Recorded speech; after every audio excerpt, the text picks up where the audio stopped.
saya Cecilia Putri. Di sini saya akan menjelaskan materi keamanan internasional yang telah saya dapatkan dari pertemuan pertama hingga pertemuan ke-7.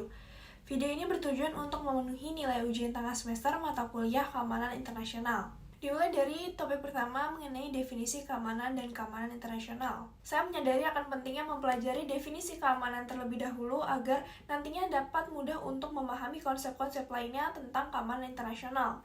Jadi keamanan sendiri adalah istilah umum yang sudah tidak asing lagi karena sering kita jumpai dan sering kita didengar dalam kehidupan sehari-hari. Saya juga baru menyadari bahwa setiap individu itu mendefinisikan keamanan dengan bentuk yang berbeda-beda. Walaupun memiliki bentuk yang berbeda, pada dasarnya keamanan hanya memiliki satu arti, yaitu perasaan aman dalam menghadapi ancaman, terutama ancaman eksistensial yang bisa mempengaruhi keberlangsungan hidup seseorang, menjaga kehidupan sosial dan wilayah kekuasaan. Kemudian saya menjadi lebih paham dalam melihat suatu perasaan aman dalam kehidupan saya sehari-hari. Jadi pada dasarnya manusia yang hidup di bumi itu sudah mempunyai potensi untuk menghadapi dan melindungi diri dari ancaman. Keamanan merupakan hal terpenting dalam suatu hubungan, terutama dalam kehidupan sosial. Karena jika tidak ada manusia, maka tidak ada potensi untuk melindungi diri dari ancaman. Karena jika dilihat secara realis, bumi itu dapat dikatakan sebagai tempat manusia untuk bertahan hidup. Sehingga di sini jelas bahwa pentingnya untuk individu memahami definisi keamanan. Materi yang kedua yaitu teori HI dan keamanan internasional. Jadi di sini teori HI dilihat sebagai lensa untuk menganalisis tatanan internasional dalam keamanan. Jadi sebelum masuk ke dalam penjelasan mengenai teori HI, alangkah lebih baiknya jika kita memahami tatanan internasional terlebih dahulu. Hubungan internasional pada dasarnya tentu mengalami perubahan seiring berjalannya waktu. Peristiwa politik, militer, maupun ekonomi yang terjadi memberikan dampak terhadap hubungan internasional. Selain itu, adanya hubungan antar negara yang mengalami perubahan dinamika akibat banyaknya kepentingan-kepentingan negara juga dapat mempengaruhi perubahan tatanan internasional. Peristiwa-peristiwa yang mempengaruhi perubahan tatanan internasional tersebut kemudian menciptakan sistem polaritas, yaitu unipolar yang berarti hanya terdapat satu negara yang terkuat dan berpengaruh di dunia, bipolar yang berarti terdapat dua negara terkuat, dan keduanya memiliki kekuatan yang seimbang, dan multipolar yang berarti terdapat lebih dari dua negara yang kuat dan berpengaruh di dunia. Tatanan internasional mempunyai fungsi untuk mengetahui bagaimana negara akan bertindak terhadap sesama. Terdapat 4 teori utama dalam HI yaitu realisme, liberalisme, institusionalisme, dan konstruktivisme. Pertama ialah realisme. Teori ini berpendapat bahwa penggunaan kekuatan merupakan satu-satunya cara pasti untuk menjamin kelangsungan hidup. Menurut kaum realis, kekuatan militer suatu negara itu merupakan penentu tindakan dan perilakunya. Perlu diingat bahwa segala tindakan yang akan diambil oleh suatu negara demi menguatkan keamanan itu dapat dianggap ancaman oleh negara lain, sehingga negara lain tersebut harus menguatkan keamanan negaranya untuk dapat memahami tatanan internasional. Kaum realis itu lebih berfokus kepada distribusi kekuasaan, jadi jika hanya satu negara yang muncul sebagai yang terkuat, itu dapat dikatakan tatanan internasional menjadi unipolar. Kedua ialah liberalisme. Menurut kaum liberal, tatanan internasional berasal dari kekuasaan, masyarakat internasional, dan hukum internasional. Berbeda dengan realis yang memandang tatanan internasional bersifat anarki, liberal itu lebih mempunyai pandangan bahwa semakin lama negara itu dapat bekerja sama dalam unipolar, bipolar, ataupun multipolar sekalipun. Ketiga ialah institusionalisme. Teori ini berpendapat bahwa institusi internasional itu dapat muncul di saat kepentingan negara itu saling bertemu, meskipun tidak adanya jaminan bahwa kepentingan tersebut akan menghasilkan kerjasama atau tidak. Institusionalis itu lebih melihat kepada kekuasaan suatu institusi. Keempat ialah konstruktivisme. Teori ini utamanya menyoroti kepada ide. Tatanan internasional tercipta atas identitas negara dan interaksi sosial sendiri. Negara memiliki realitas yang berbeda-beda tergantung kepada identitasnya, seperti nilai budaya, kepercayaan, dan sosial. Selain itu, kepentingan mereka juga didasari oleh identitas negaranya. Apakah mereka melihat sebagai suatu kerjasama atau konflik? Meskipun keempat teori mengartikan tatanan internasional dengan struktur yang berbeda-beda, pada dasarnya teori-teori tersebut tidak sepenuhnya dapat menjelaskan realitas yang sesungguhnya. Karena seperti yang dijelaskan di awal bahwa hubungan internasional itu selalu mengalami perubahan. Selanjutnya mengenai keamanan tradisional dan keamanan non-tradisional. Pertama ialah keamanan tradisional. Jadi keamanan tradisional yaitu aktor dalam sistem internasional merupakan sistem level yang kemudian berlanjut kepada subsistem atau subglobal, lalu berlanjut lagi kepada unit level atau subunit. Dalam keamanan tradisional, aktor yang terpenting ialah negara, dan teori utamanya ialah realisme.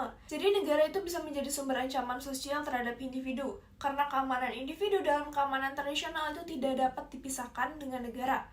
Contohnya yaitu kekuasaan atau tindakan negara bisa menjadi ancaman bagi banyak individu.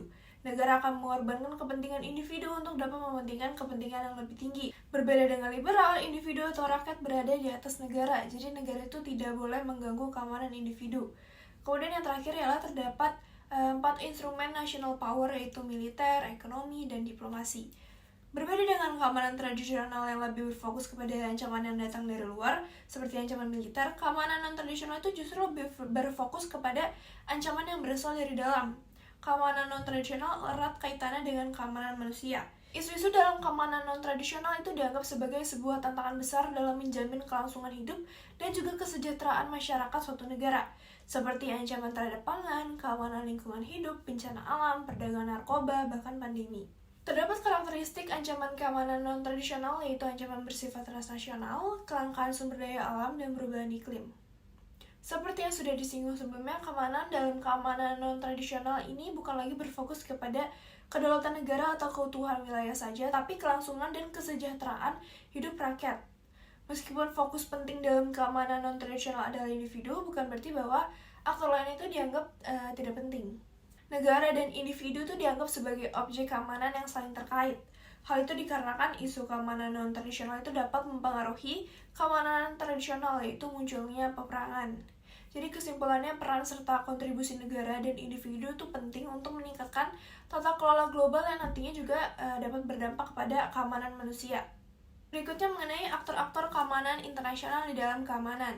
Selain berbicara mengenai aktor negara, terdapat aktor lain yang dapat dianalisis, yaitu individu. Meskipun tidak jauh berbeda dengan negara, untuk mengaitkan individu dan negara itu harus dilakukan dengan hati-hati. Hal itu dikarenakan keduanya memiliki sejumlah kesamaan, seperti sama-sama makhluk hidup dan sama-sama mementingkan dirinya sendiri. Terdapat beberapa aspek keamanan individu yang perlu diketahui, salah satunya ialah ancaman sosial. Kemudian dari ancaman sosial tersebut kemudian lahir berbagai bentuk lagi, seperti ancaman fisik, ancaman ekonomi, ancaman hak, dan ancaman terhadap posisi. Munculnya ancaman kepada individu dalam masyarakat sesungguhnya lahir akibat masalah-masalah politik seperti negara. Negara pun bisa menjadi sumber ancaman sosial terhadap individu, karena keamanan individu merupakan hal yang tidak dapat dipisahkan dengan negara. Selain hubungan individu dan negara, terdapat hubungan negara dan bangsa pula. Sama halnya dengan individu dan negara, hubungan negara dan bangsa juga tidak sederhana. Beberapa ada yang berpendapat bahwa negara memperoleh kekuatan besar dari bangsa, dan yang lain juga berpendapat bahwa hubungan antar negara dan bangsa justru membuat kelemahan mereka jelas terlihat. Seperti yang telah diketahui bahwa pada dasarnya negara merupakan entitas politik, dan ancaman militer juga pada dasarnya mempunyai tujuan politik di dalamnya.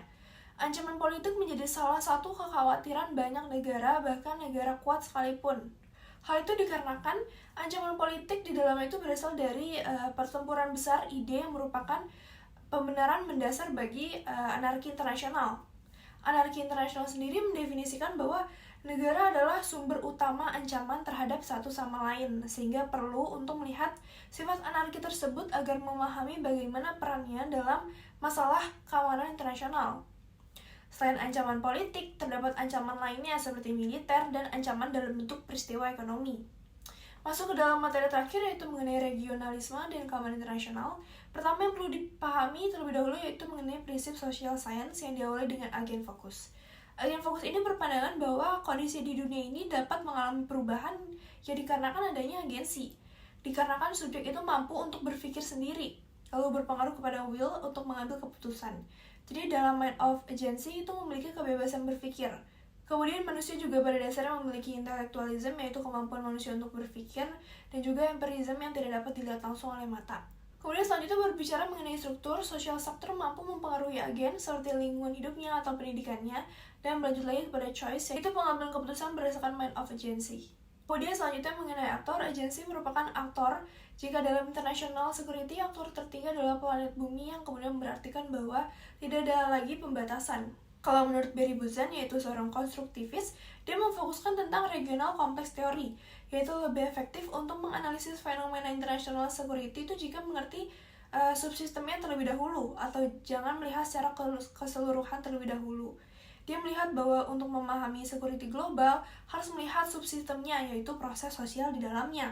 Pada dasarnya, teori ini bertujuan untuk mempelajari bagaimana sekuritisasi yang ada di dalam level subsistem atau regional, di mana sekuritisasi ini merupakan produk dalam proses sosial anarkisnya balance of power, interaksi antar negara, bahkan interaksi antar regional.